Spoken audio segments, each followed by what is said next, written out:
हम लोग स्टार्ट करते हैं एरिया रिलेटेड टू सर्किल। तो इसमें जितने भी इसके पी वाई क्यूज हैं सभी हम लोग कवर करेंगे। तो एरिया रिलेटेड टू सर्किल में पहले मैं बेसिक्स बता देता हूँ। Area related to circle, area related to circle,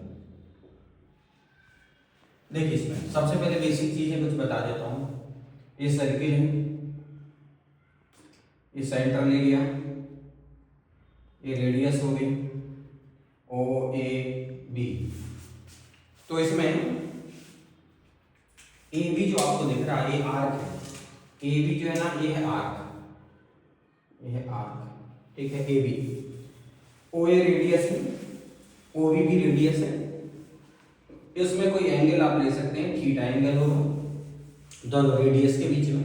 जो भी एंगल होगा उसका नाम आपने थीटा दे दिया। और यहाँ पे अगर मैं एरिया की बात करूँ, एरिया, तो देखो एरिया कौन कौन सा आपको कवर होगा। इसमें ये जो एरिया आपको दिख रहा है, मैं रेड कर देता हूँ इसको, ये जो एरिया है पूरा, इस एरिया को बोलते हैं माइनर सेक्टर। ये जो पूरा एरिया है इसको बोलते हैं माइनर सेक्टर।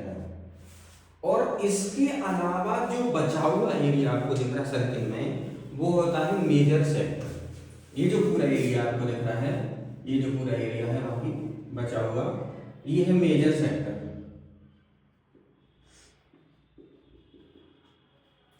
तो उसमें आप एरिया, अगर एरिया कैलकुलेट करोगे तो एरिया ऑफ मेजर सेक्टर निकलेगा। और यहाँ से इसमें ओ ए बी के अंदर का जो एरिया कैलकुलेट करोगे एरिया ऑफ माइनर सेक्टर निकलेगा। तो एरिया ऑफ माइनर सेक्टर का फॉर्मूला है area of minor sector equal to theta upon 360 into pi R square. ये फॉर्मूला है, theta upon 360 into pi R square. Theta एक angle है, ये एंगल आपको गिवन रहेगा क्वेश्चंस में। आर रेडियस है, ये भी रेडियस आपको गिवन रहेगी क्वेश्चन में। तो जब आप माइनर सेक्टर का एरिया कैलकुलेट कर लेंगे, फिर इससे आपको मेजर सेक्टर का एरिया कैलकुलेट करना है। तो मेजर सेक्टर का एरिया आप कैसे कैलकुलेट करेंगे वो देख लीजिए। देखिए जब माइनर सेक्टर का एरिया आप निकाल चुके होंगे तो आप पहले टोटल सर्किल का एरिया निकाल लीजिए। सर्किल का एरिया होगा पाई आर स्क्वायर। उस सर्किल के एरिया में से आप माइनर सेक्टर के एरिया को अगर माइनस कर दोगे तो एरिया निकल आएगा आपका मेजर सेक्टर का। तो उसमें आप ऐसा लिख सकते हो कि एरिया ऑफ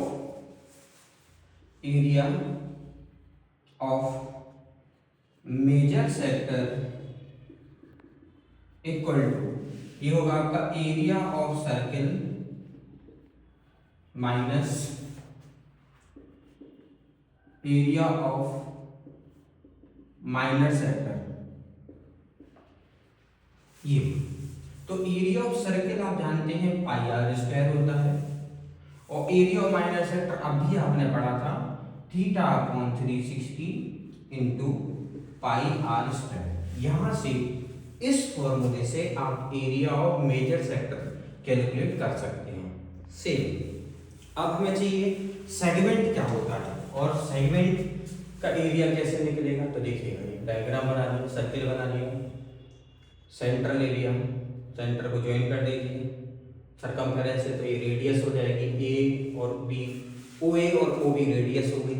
इसमें भी अब इसमें ए से बी को अगर मैं ज्वाइन कर दूं तो वो कॉर्ड बन जाएगा। ये ए से बी को आपने यहाँ पे ज्वाइन कर दिया, ये आपका कॉर्ड हो गया, ये कॉर्ड है। अब कॉर्ड के जस्ट नीचे वाले एरिया को, जस्ट नीचे वाला जो एरिया है ना, कॉर्ड के जस्ट बिलो वाला जो एरिया है इसको बोलते हैं area of minor segment. Chord के नीचे वाले पोर्शन को हम माइनर सेगमेंट पढ़ते हैं, और कॉर्ड के जस्ट ऊपर वाले पूरे पोर्शन को पढ़ते हैं मेजर सेगमेंट। तो ये कॉर्ड के जस्ट नीचे वाला जो पूरा एरिया है इसको पढ़ेंगे एरिया ऑफ माइनर सेगमेंट, या इसका सिंपल सा एरिया ऑफ माइनर सेगमेंट, या सिंपल सा इसको माइनर सेगमेंट पढ़ लेते हैं। एरिया निकालो, एरिया माइनर सेगमेंट लिख देना, नहीं तो नॉर्मली हम माइनर सेगमेंट भी लिख देते हैं। ऊपर वाला पूरा जो बचा हुआ एरिया है, देखिए इसके बाद जितना भी एरिया बचा हुआ आपको दिख रहा है ना, कॉर्ड के जस्ट ऊपर, कॉर्ड के जस्ट ऊपर पूरा ये एरिया बचा हुआ पूरा सर्कल में रहेगा, सर्कल से ऊपर नहीं जाएगा। एक्स्ट्रा पोर्शन हटा दीजिए। ये तो ये कॉर्ड के जस्ट ऊपर वाला जो पूरा एरिया है ये है मेजर सेगमेंट ये। अब मेजर सेगमेंट है, ठीक है, माइनर सेगमेंट है, इनके फॉर्मूले, इनके एरिया हम कैलकुलेट कैसे करेंगे? तो एरिया के लिए देखिए फॉर्मूला है एरिया ऑफ माइनर सेगमेंट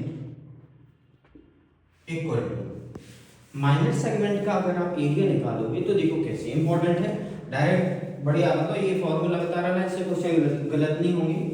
ये है theta upon 360 into pi R square minus R square sine theta upon 2 into cos theta upon 2। इस फॉर्मूले से आप माइनर सेगमेंट का एरिया कैलकुलेट कर सकते हो। वैसे आप कैसे करोगे? ओ ए बी पूरा एक माइनर सेक्टर है, उसका एरिया निकाल लेना, पर ओ ए बी एक ट्रायंगल है, उसको माइनस करना, तो वो टाइम कंज्यूमिंग प्रोसेस हो जाएगी। तो अब डायरेक्ट इससे हम डायरेक्ट आपको फॉर्मूले बना दिया इसका कि theta upon 360 into pi R square minus R square sine theta by 2 cos theta by 2। ये जो R square sine theta by 2 cos theta by 2 area of triangle ही है, तो इससे माइनर सेगमेंट का एरिया डायरेक्ट आ जाएगा। तो इसको चाहो तो आर स्क्वायर को कॉमन ले सकते हो दोनों से, तो यहाँ बचेगा theta upon 360 into pi minus R square common यहाँ से भी चला गया, तो ये बचेगा साइन थीटा बाई 2 और cos थीटा बाई 2। थीटा आपको गिवन रहेगा, थीटा आपको गिवन रहेगा, थीटा जितना भी गिवन रहेगा उसमें हाफ करना है। एक चीज याद रखना है, थीटा का हाफ है, मतलब थीटा 60 डिग्री है ना, तो थीटा अपॉन 2 30 डिग्री आएगा। मतलब ये आपको साइन का अपॉन 2 नहीं है, एंगल के अपॉन 2 है। ऐसे cos थीटा अपॉन 2 का मतलब cos थीटा के अपॉन 2 है, मतलब थीटा जो वैल्यू 60 डिग्री है तो 60 के अपॉन 2, 90 है तो 90 के अपॉन 2, मतलब उस एंगल का हाफ है, ना कि cos की वैल्यू का हाफ नहीं है। तो ये फॉर्मूले से आप एरिया ऑफ माइनर सेगमेंट निकाल सकते हो। अब आपको जैसे मेजर सेगमेंट का एरिया निकालना, तो क्या करेंगे आप?